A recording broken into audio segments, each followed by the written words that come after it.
Now if you're feeling kinda low about the HQ you're playing, the answer's coming but too slow. And you win, but somehow you just keep on losing. You can't decide which way to go. Yeah, I understand about Red Delicious, but I don't care about octopi. HQD's living in competition. Well, all I want is to leave no HQD behind. Yeah! Put that in your Monday night and smoke it. What up, you crazy kids? Greetings, Earthlings. I'm your host, having just another manic Monday. Baller, brawler, Scott Caller, Rogowski, hitting the highway and making you money the flyway on HQ, the live mobile game show where you answer questions to win cash, where I'm live and in living color from the greatest city on earth, the city that never sleeps, Columbia, Maryland. With over 400,000 of you, including Addie and Ingrid in Sedona, Trisha and her son Lucas and daughter Olivia, best art teacher ever Lucy Seguin, Laura from Highest, ran to you on the street just now, what up? Sam Eckstein with the Spring Bone, the Funyun and their Cleveland Toy Drive, and happy birthday to fellow Scott Sale, 51, Kyle turning 81, Carolyn Howard turning 74, and Katya L. something. I'm not gonna try pronouncing your last name. And the shout-outs to Southpaws continues on this International Left-Handers Day. What up, Rube Waddell? I see you, Eddie Plank. Ooh, King Carl Hubble. Prince Hal Newhouser. Vida Blue, Tom Glavine, Mad Bum, Chris Sale, and the big unit, Randy. It's baseball. Let me tell you how we do the voodoo on HQ. I'm asking 12 questions tonight. If you answer them all correctly, I'm giving you 5,000 Diplos, 5,000 Danger Mice, $5,000. You could treat yourself to a nice filet mignon and wash it down with some Prosecco, as it's also National Filet Mignon and National Prosecco Day. Should have used the production budget.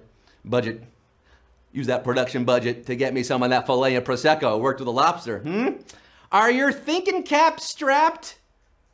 Are your smarty pants hiked up? Are you feeling quiz sane in the membrane? What does that mean? I don't know, who cares? Let's HQ this thing. Let's get down to the nitty gritty. Let's get this show on the road at Cumero, numero uno. In our solar system, all planets orbit around what? My large adult son, Beyonce, or the sun? In the criminal justice system, the people are represented by two separate but equally important groups. But in the solar system, the planets revolve around not my large adult son, Rico, but the large gaseous sun, Saul. Saul Lipschitz. That's his full name. Sorry, Bayhive. The sun is your answer, and here comes the sun, little darling, for all 453,690 of you rising in the east. For Q2, a bullseye is the best possible play in a traditional game of what? Twister, darts, or Jenga. Bonsai is the best possible thing to scream in a pottery barn when someone drops a ceramic accent lamp. But bullseye is what you should shout when you toss your dart dead center on the board. Darts! Bullseye! That's your answer here at Q2. 446,483 like a bull in a china shop, destroying this quiz, charging for Q3. One of Mark Twain's most beloved characters shares a name with what tart fruit? Boysenberry, Halle Berry, or Huckleberry? Oh, we love our curvy wives, and we love our tart fruits here on HQ. I asked about cranberries last night. A lot of you got flooded out of the bog with that question. The huckleberry, often confused for the blueberry, is the state fruit of Idaho, and also the title character in Twain's Adventures of Huckleberry Finn, of course. 428,273 rafting down the Mississippi with me to Q4, where Halle Berry features again. Halle Berry and Anne Hathaway have both portrayed what superhero on film? Batgirl, Catwoman, or Wonder Woman? Halle Berry, hallelujah, holla back, I'll do ya. Beast! Halle was in beast mode in 2004 playing this ferocious feline in her namesake film. A pretty bad one at that. While Hathaway played her in The Dark Knight Rises. For my money, no one captured the essence of Catwoman better than Fife Dog, Michelle Pfeiffer. But we're talking about Catwoman, not the... Well, we are talking about the woman who played her too. What up, Julie Newmar, Eartha Kitt? I'll shout you out to Lee Merriweather. 382,400 of you. Terrific on the prowl for Q5. In Ernest Hemingway's The Sun Also Rises, Pedro Romero practices what dangerous sport? Bullfighting. mountain climbing, or spearfishing. Gotta roll my R. Horrific job, HQTs. For whom does the bell toll on this cue? Papa wrote a whole lot about this popular display of animal cruelty, though it doesn't seem like he ever tried it himself. Olé! It's bullfighting.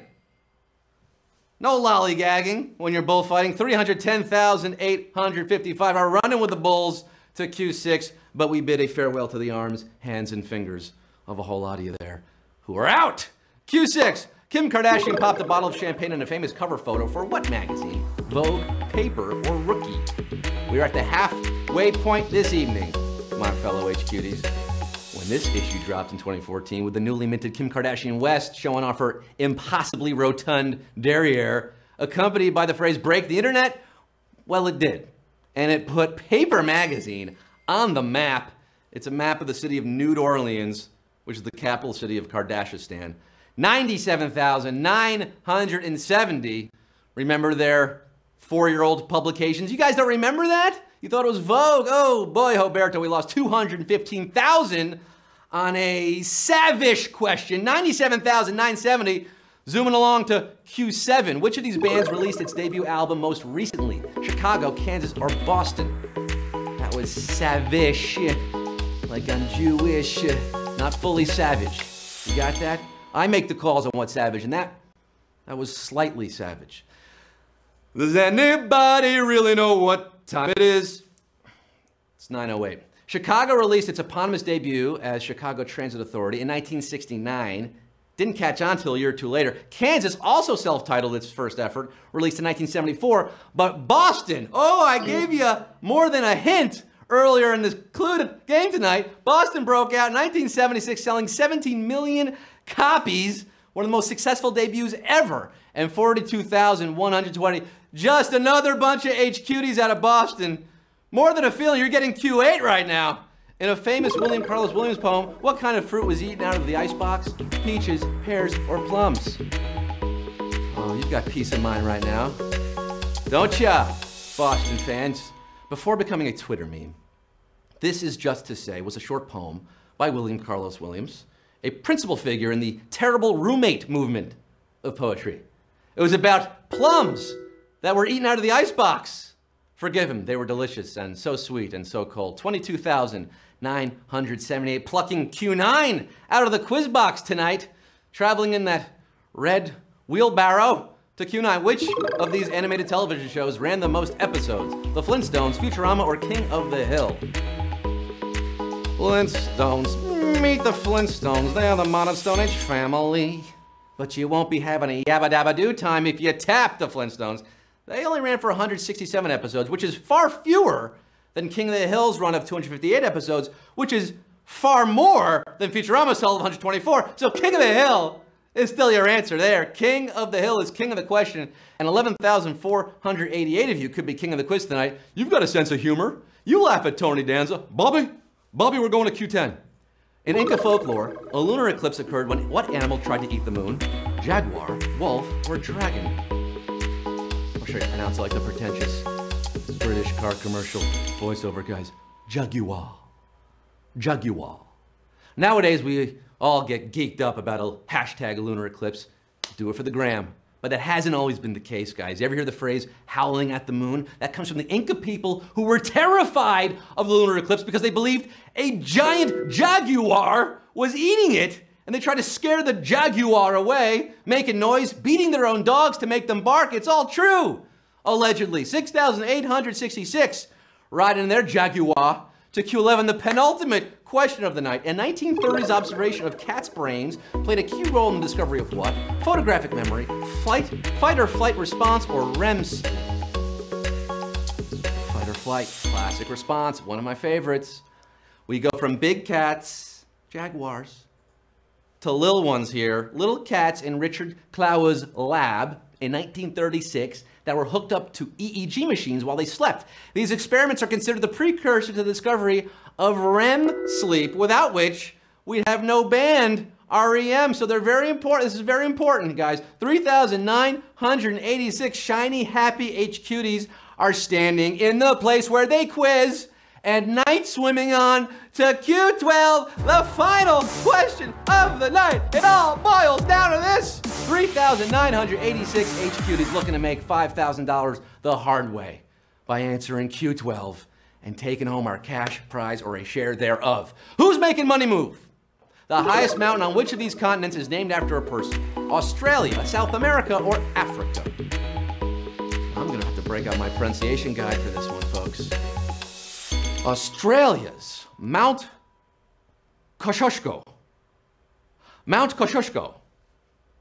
That's the tallest peak in Australia at 7,314 feet. South America's tallest is the Aconcagua, 22,837 feet. Africa, Kilimanjaro, 19,308 feet. Those are some tall mountains. Now the last two there, those two names come from phrases rooted in indigenous languages. But General Tadeusz Kościuszko was an 18th century Polish freedom fighter and a U.S. ally during the Revolutionary War. He's been honored all around the world, including the BQE here in New York. Australia is your answer at Q12, and 1,966 are our big winners, baby!